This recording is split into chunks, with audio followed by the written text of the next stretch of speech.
माता तुलसी की जन्म कथा। भगवान शिव के क्रोध से जन्मा एक असुर जिसे महादेव भी हराने में अक्षम थे। कहा जाता है कि महादेव एक बार इंद्र की किसी चाल पर अत्यंत क्रोधित हो गए थे। उनके क्रोध से संसार भस्म न हो जाए, इसलिए गुरु बृहस्पति के अनुरोध पर महादेव ने अपनी क्रोधाग्नि को समुद्र में डाल दिया, जिससे समुद्र से एक बालक की उत्पत्ति हुई।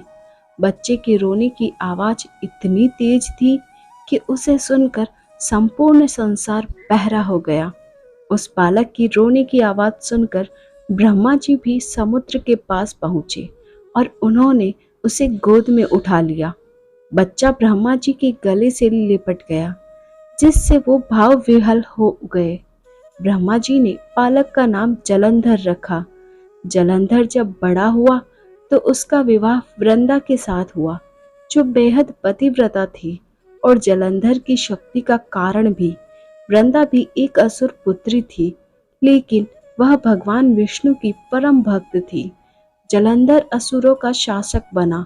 वृंदा के पतिव्रत धर्म के कारण देवता भी जलंधर से जीत नहीं सकते थे। जलंधर अपनी शक्ति का दुरुपयोग करते हुए संसार में आतंक मचाने लगा था। वह देवताओं की पत्नियों को भी सताने लगा था, जिससे भगवान विष्णु की पत्नी देवी लक्ष्मी भी थी।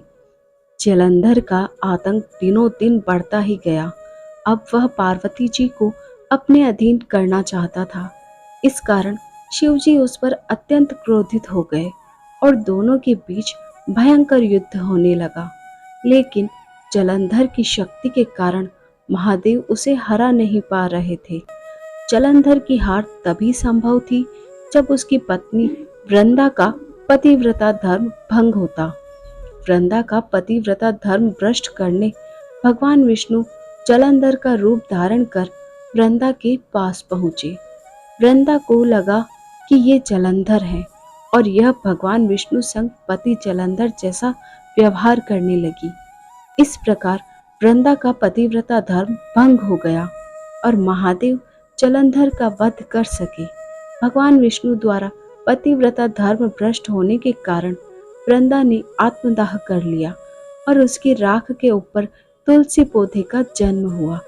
इस प्रकार वृंदा आज के युग में तुलसी के रूप में जानी जाती है। धन्यवाद दोस्तों, ऐसी ही और धार्मिक कथाएं सुनने के लिए हमारे चैनल को लाइक, शेयर और सब्सक्राइब करें।